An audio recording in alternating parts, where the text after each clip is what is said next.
Уважаемые дамы и господа, дорогие Dear друзья, ladies and gentlemen, dear friends, dear friends, from my point of view, today we are discussing with the expert community of the world a very interesting and very important topic connected with the development of online education. The exact name is online education, a temporary solution or a panacea, or long-term trend.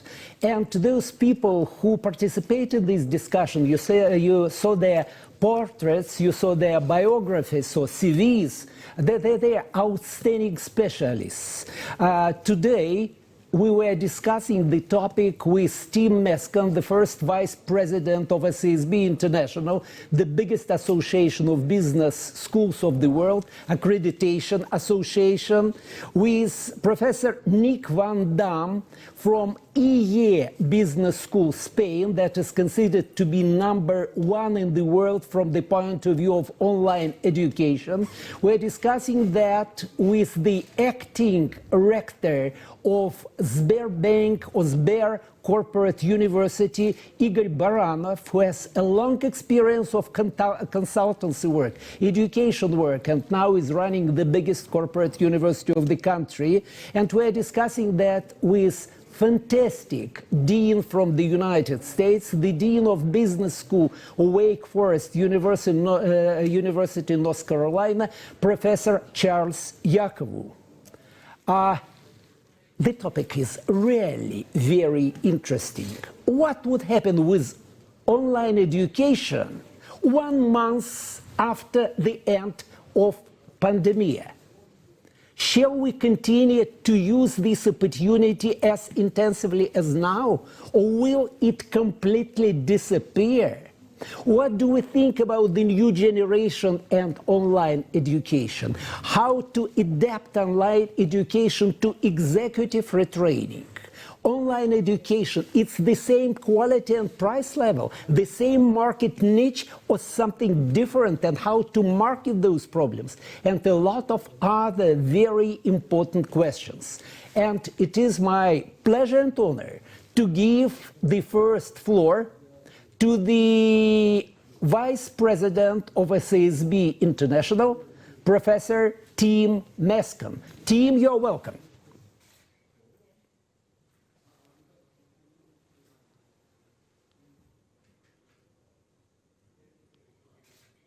If you please switch on. The sound. We cannot hear you. We cannot hear you.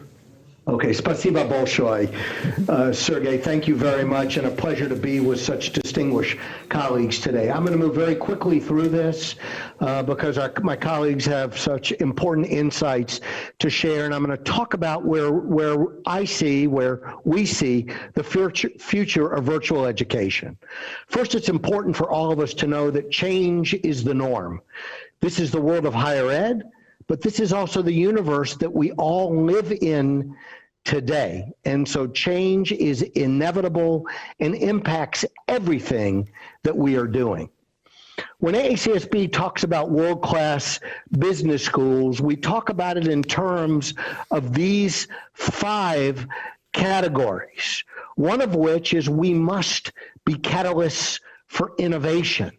We must, as well as we must be co-creators of knowledge and hubs of lifelong learning.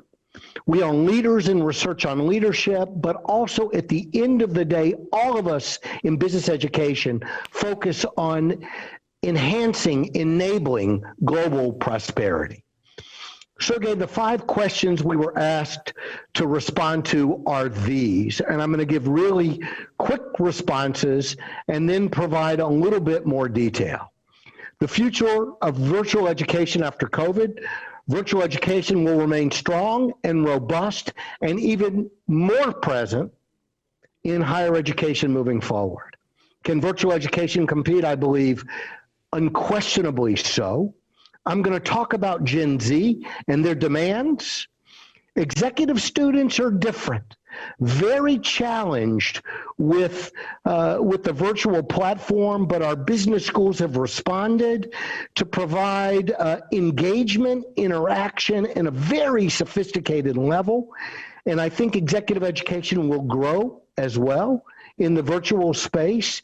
And then about marketing, face-to-face versus virtual, without losing market share. I believe there are 6 technologies with the power to disrupt business schools in the future, and you see these here. All of these impact virtual education, but particularly customized delivery of education, whether it's at the program level or at the module, at the course level, and then the power of micro-learning, of driving virtual education to the smartphone in a very sophisticated way. Let me talk briefly about Gen Z. This is our current university population today for traditional age students born in the mid-1990s. It's a huge population globally, but Gen Z demands technology, is expecting sophisticated applications, and the virtual learning world is made to meet the needs of Gen Z in so many ways. I'm going to stop right there. Sergey, this is a fantastic topic, one that I think will engender great conversation among my colleagues, and look forward to hearing what they have to say. Thank you. Thank you very much, Tim. Thank you. I consider, first of all, we shall listen to all the speakers, and then maybe I shall ask you some extra questions. And now it's my pleasure to give floor to the acting rector of Sberbank Russia, Professor Igor Baranov. Yeah, thank you very much, Professor Mesaedov. And well, back to your question. Of course, we experienced a big push to online education this year, and probably 3 trends worth to mention. First of all, there was what I call technology revolution in our team. Ability to use very different instruments, not just Zoom.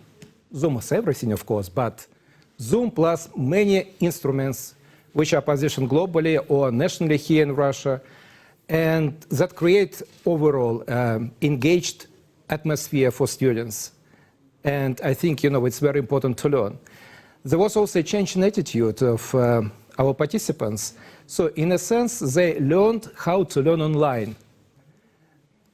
Their prejudices about online education probably disappeared because of their new experience. They're more ready to go on with this online education in a sense. Second thing, of course, there is a big splash for reskilling programs, and this is very important. And something very interesting that we noted, we started a program which we call Reboot. And basically it's a reskilling program when you can gain knowledge of one of the IT professions. It meant to be for people who want probably to change their profession, being a clerk probably now and become a data scientist. But interestingly enough, majority of people who enrolled for this program want to stay in their current role. The thing is that their current role is changing really fast. So to stay like myself in HR, and HR is digitized now, I need to learn data science just to be competitive in my current position. So we see this, a huge splash in demand for reskilling just to stay relevant in your current profession, in your current occupation. And third, of course, unique opportunities to reach out participants across all countries possible. We are operating in Sberbank in all regions of Russia, and it's quite important for us to be available to our participants in different regions. And also, we can reach out to the best professors, like those who are participating here in this session. So I think these 3 things really made a difference for us. And we see it in feedback from our participants. So surprisingly, we measure a number of things like NPS, CSI, this kind of stuff. And surprisingly, this year, these KPIs are actually higher than they used to be last year. So we're actually even debating probably we should not go back to campus. I'm kidding. But, you know, it's a different world, and I think we adopted, and our participants adopted to that as a long-term solution.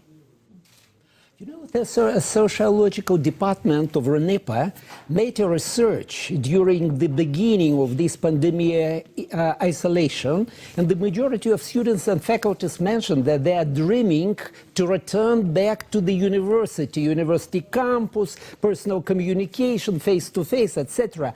However, after the break in isolation that was at the end of summer, September, beginning of October, when they returned back to their classes and then to isolation again, during the poll we found out that their mood was changed, and the quantity of people who mentioned that even in future we prefer to preserve some part of our classes online went up. Do you think that this trend would continue? Yes, absolutely. Well, I think we are kind of trying to find a new balance between offline and face-to-face modules. It's not going to be pure online. It's not Panacea in this sense. It's not going to stay face-to-face, predominantly face-to-face as it used to be. There should be a new balance. It's difficult to find. It's difficult to find on our side as faculty members, because if we have nothing to teach except for, you know, just giving information to our students, it's becoming even more clear when you do it online. So it's a challenge for professors as well. Thank you very, very much. Thank you. Professor Vandam, can I kindly ask you to join our discussion? I remember your last year's presentation in depth about lifelong learning, about balance of life and work, about the middle age crisis. And now pandemic pushed into those topics, this online education. What's your perception about the opportunities and challenges? Yeah, thanks for the question. I'm delighted to join the panel here today. Yeah, so if I reflect again on, you know, where we are in the world and what we have learned over the last let's say 10 months, is that you know, we are still at the beginning of the fourth industrial revolution, and over the next decade there is a huge need for upskilling and reskilling every single person globally. If we look at careers of students, of professionals, a 40+ year career, people need to continue learn and grow. They need to develop lifelong learning mindsets. And if we reflect on our education system globally, you know, people need to double down in all their learning, if it's, you know, if they are in the workforce or as students.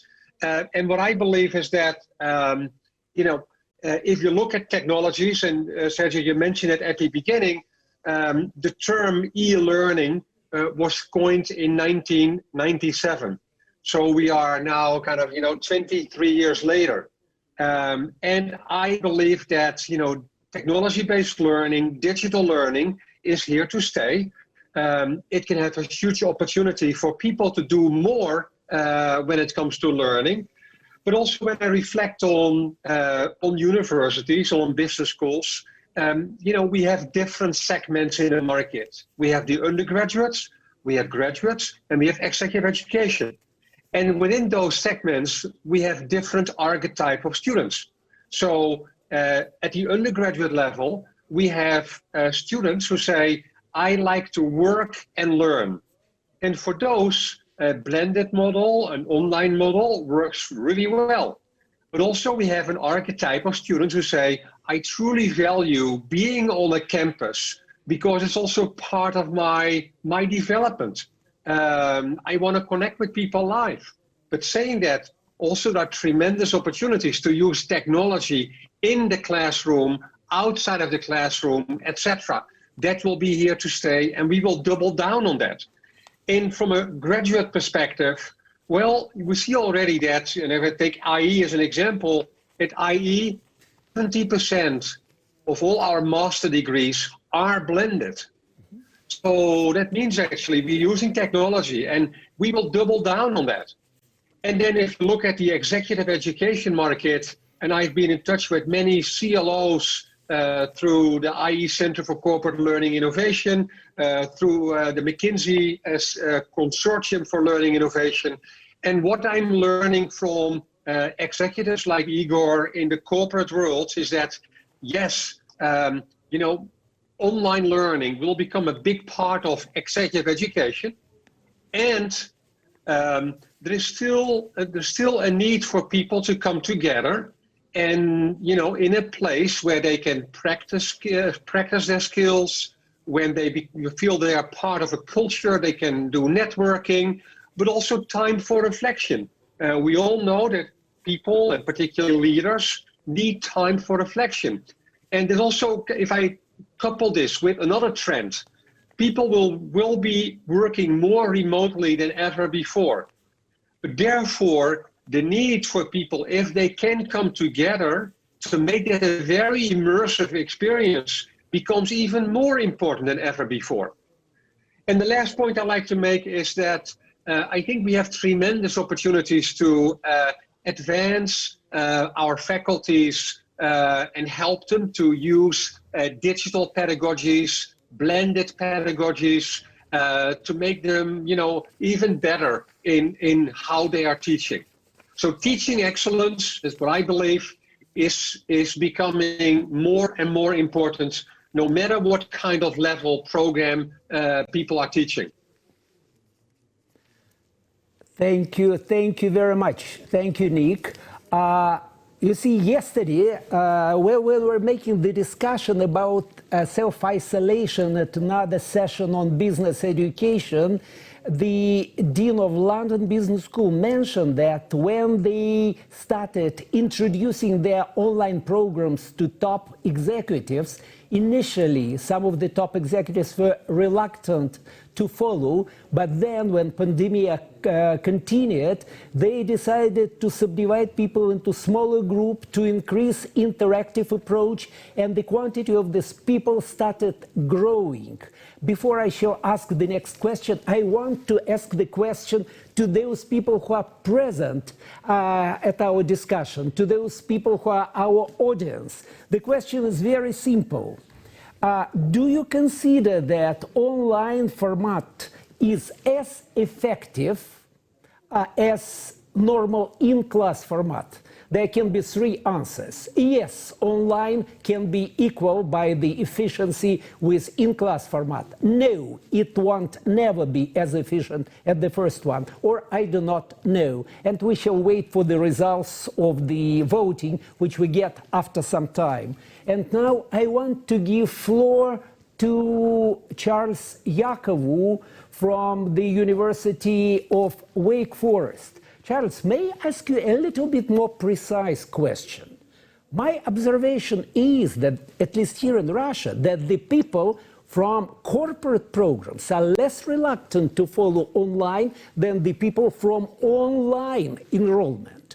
That the people from MPA programs are less reluctant to follow online than the people from MBA programs. Can you comment why it is so, and outline some of your observations? How is it at your continent? Thank you. Thank you, Professor. It is so wonderful to see you and be with the esteemed panelists that I see on the screen. I will respond to your question, but let me say the exchange that we have today, it's a good proof point that online education is working. I am learning a lot from you today. And I'm really sorry that I'm not able to be physically with you in Moscow like we have done in the past, but certainly that learning is happening, and thank you for organizing this wonderful event again. Back to the question you asked, let me answer that question, and then I will highlight and affirm some of the points that the colleagues have just made. It is true that not all the learners are the same. So we have said, Tim has shared that in general, younger students tend to prefer digital education, or they're more comfortable with it. They're digital natives, the undergraduates that we have right now. True, we have thousands of research studies that show that based on innovation, diffusion of innovation, that in general, younger people adopt technologies in medicine, in farming, in manufacturing, in education faster.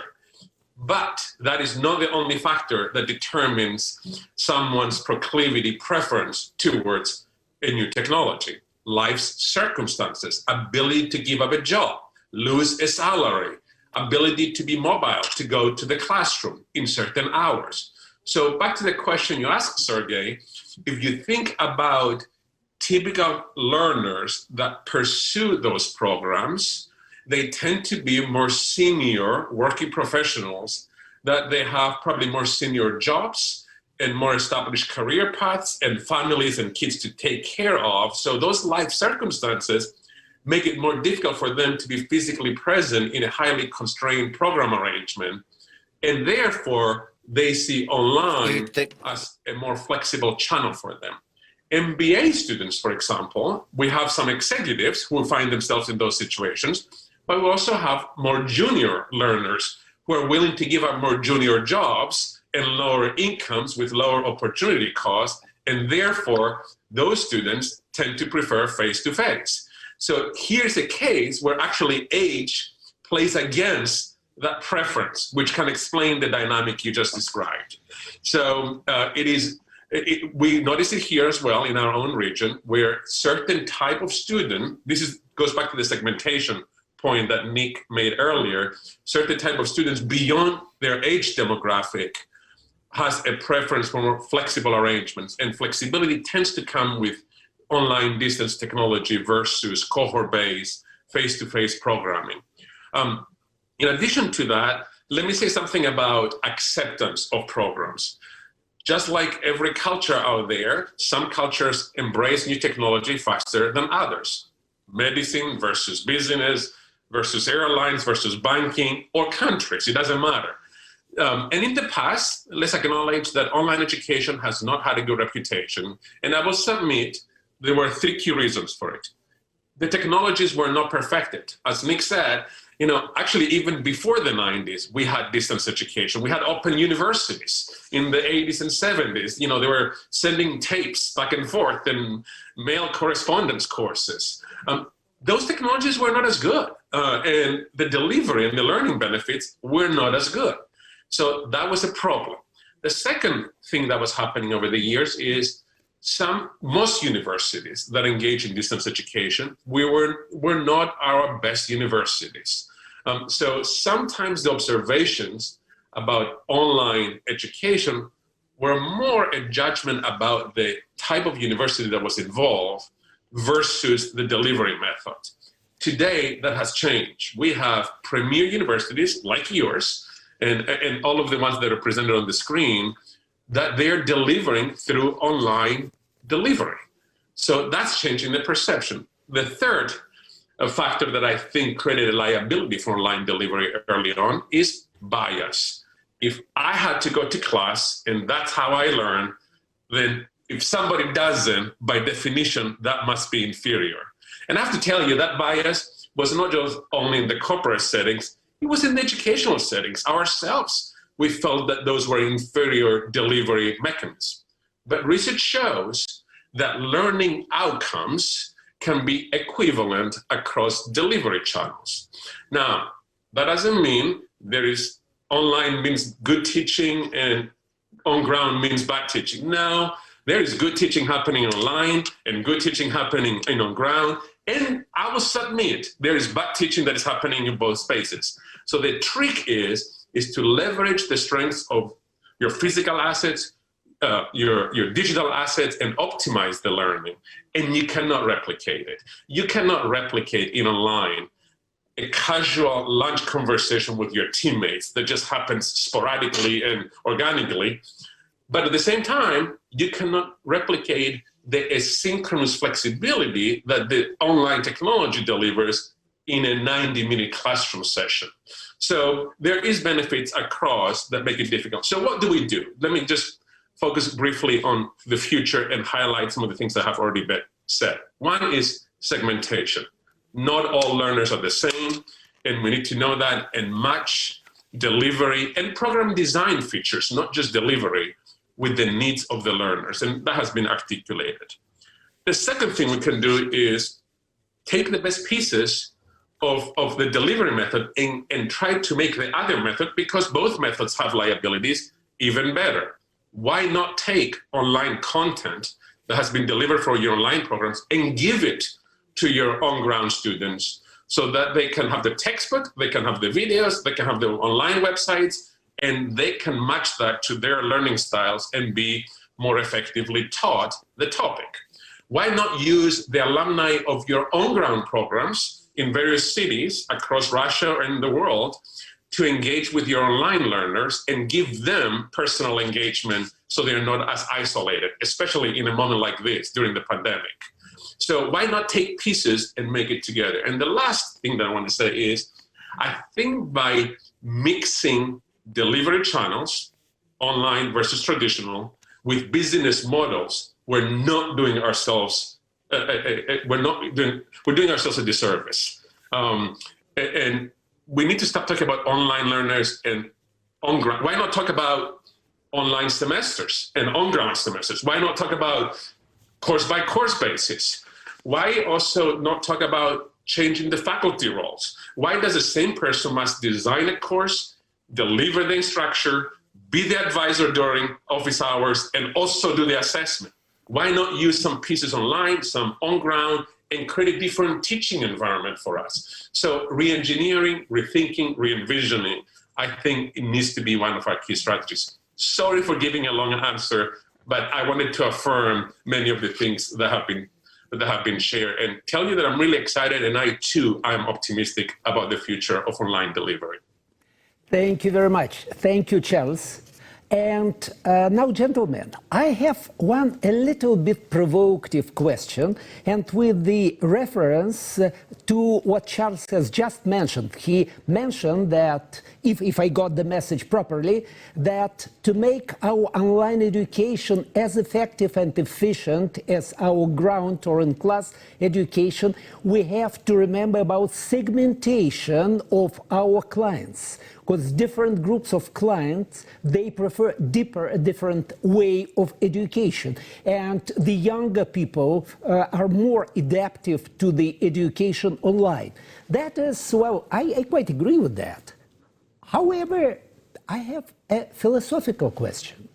Recently, I read several articles connected with the world marketing of luxury commodities, and then the people mentioned that the top brands like Prada, like Dior, etc., practically switched off all the TV screens at their shops. They stopped using gadgets by their salesmen and sales ladies. They say that their clients prefer face-to-face, personal, one-to-one conversation and work, that they subconsciously consider that too much of gadgetization and online communication brings you to mass products which are normally sold at the discounted market. And here, I can feel a certain threat to the value of education as it is. If online is going so quickly forward, won't we get certain segregation of the people into two groups? Those who had a chance or will have a chance in the future to study in class, on the ground, and those who would be predominantly using online. And I would be very, very thankful if you tell what do you think about that. You're welcome, gentlemen. Who is ready to comment? I will respond very quickly. I agree. This is about segmentation. So there are instances where personal engagement face-to-face is perceived to be more intimate, more personal, more higher quality for certain segments. And I will submit that is the best way to engage with your client. And that applies to education. I mean, we have a one-on-one coaching that we offer to executive students. That's a much more expensive model than teaching large classes, but we still offer it because that is what is needed for the development and other needs of our learners. So yeah, I don't view this to be a one-size solution that fits all, and I will submit that there will be a segment, a premier segment, both in terms of pricing, investments that require to deliver it, that will stay in that space. So I think that was a great analogy you gave, and I think that'll be part of the puzzle. Yeah. Thank And if you I very may, much. may I chime in too? I think that let's say for both archetypes, the archetype online and the archetype in class or on campus, we also see there can be a significant difference in terms of the experience and the quality. So you can have an outstanding, very well designed online experience. And I published an article this year with a McKinsey colleague on this. And the theme was how to convert a classroom program into a high quality immersive online learning program. And we featured a whole methodology in terms of how to do this. Now, the same applies for in the class.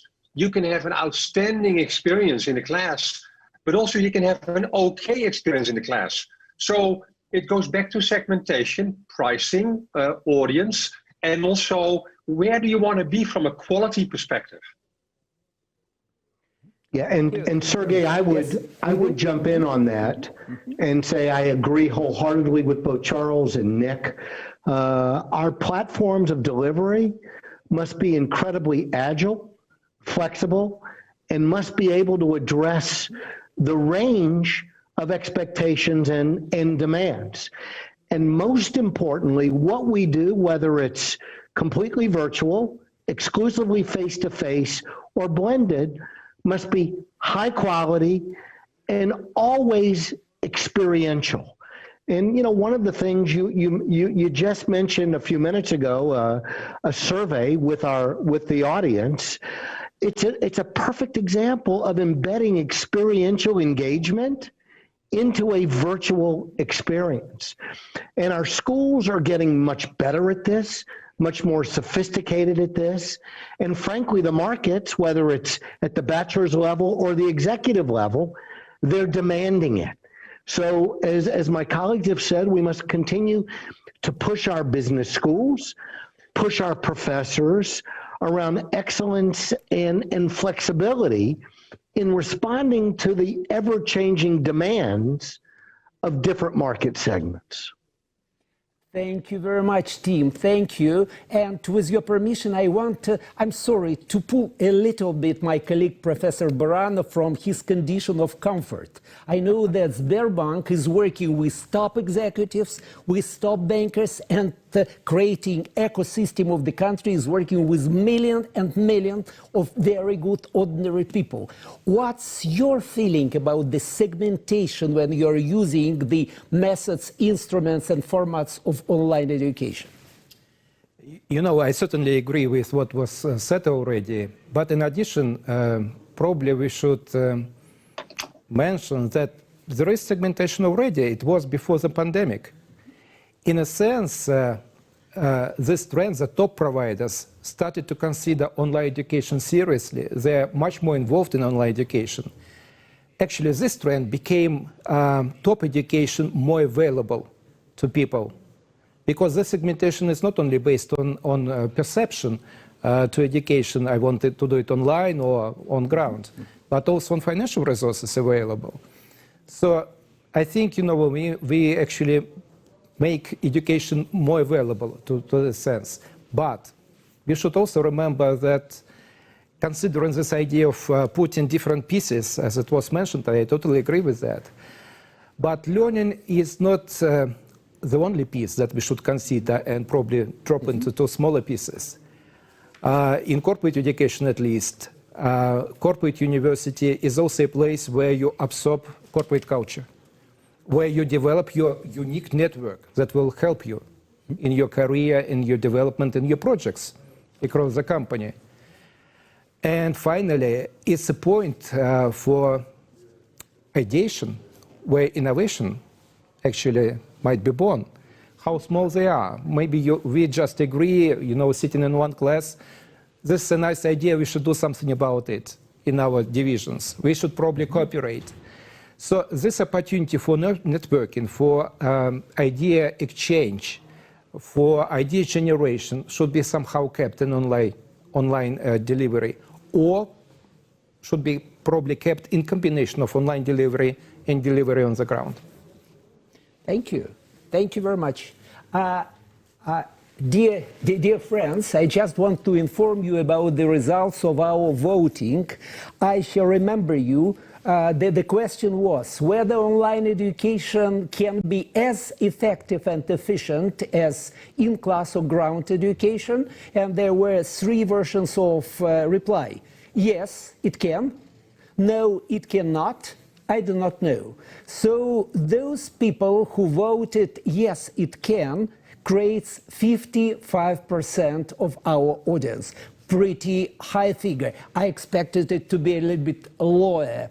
Those who answered no, it won't, 20%, and 25% declared we do not know. Thank you very much for our for the people who are following our discussion, for their participation in the voting. And I want to ask to the esteemed experts one more question. It is pretty simple. When I'm trying to following the psychology of GZ, of the Generation Z, very often I do not understand them completely. And just recently, a small story, during the New Year, with my family and friends of our family outside of Moscow in the open air, we had a celebration and small test, and we're asking questions about the Soviet time films. The younger generation reacted positively, but when I started asking questions about Harry Potter, the elder generation could answer nothing, and the younger generation knew everything. And I found out that the characters, the values, differ very much, and that we, the elder generation, not often feel them. And so the question, again connected with the marketing. Today, in the Russian market, we have a wave of junk MBA programs, very inexpensive, for $300, $400, so-called MBA programs. In fact, this as well, creation of some self-awareness about that management exists, very inexpensively, very aggressive, and directed to that generation. And to the extent I know, as the president of RABE, the turnover of this market is high and it is growing. What's your feeling? Does it mean that in future the new generation would start looking for some simplification of getting knowledge, to some simplified programs which are less expensive, to getting knowledge by small pieces and then returning to that? What is happening? It seems to be that previously we didn't have this phenomena.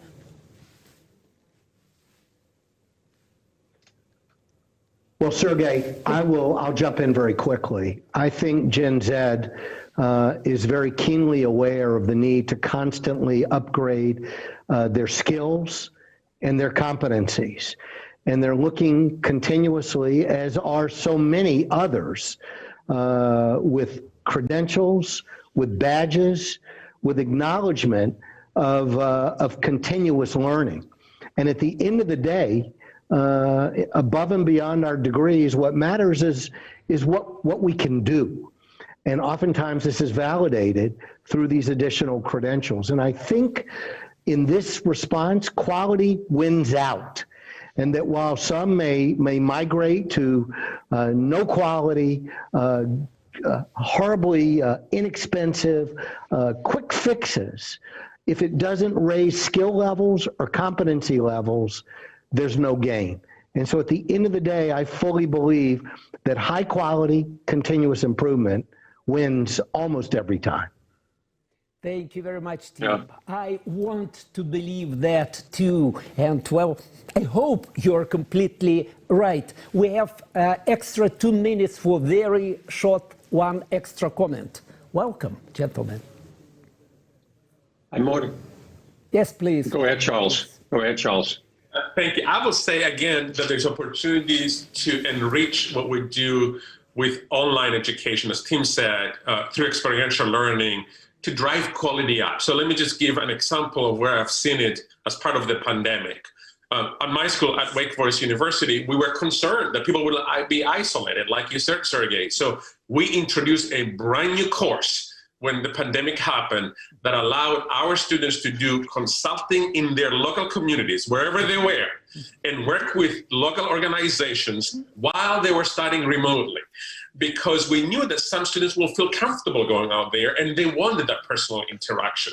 So here's the situation where we drove up the quality of the experience, we drove up the learning outcomes by using online technology that we didn't even choose by choice to have in that moment. So I think the potential is really high for driving the quality and experiential learning in the future. And I'm excited to be working with you, learning from you about how to do that better. Thank you very much, Charles. I'm afraid, Nick, 30 seconds, very quickly. 30 seconds, yeah. Well, one comment. Well, I have a son who's Gen Z, and he is, very digital savvy, and he appreciates it a lot to be on campus in class with his friends. Second comment: in the Netherlands, there have been student protests this year from students between 18 and 22, and they say we want to go back to class. We don't want to have online learning, and it's not about that all the online learning was poor per se. I think it was overall, it was fine. However, people still beyond, being online, they still want to be together. And I call it high tech, high touch. We need to do both, right? And if we can do both and we can do it really well for different archetypes, we have outstanding education. Thank you very, very much. Gentlemen, unfortunately, our time is coming to the end. Tim, Nick, Igor, Charles, thank you very, very much for your participation. I do hope to continue our discussion next year at Gaidar Forum, but alive on the ground. I'm all for digital learning. However, I would be very happy to see you here alive and would be very happy to show you a little bit of new, enlightened and beautiful Moscow. Thank you very much. Take care. Be healthy. Yeah. Unfortunately, coronavirus is still around. I wish you all the best. Thank you very, very much. All the best. Bye. Thank you. It was a pleasure.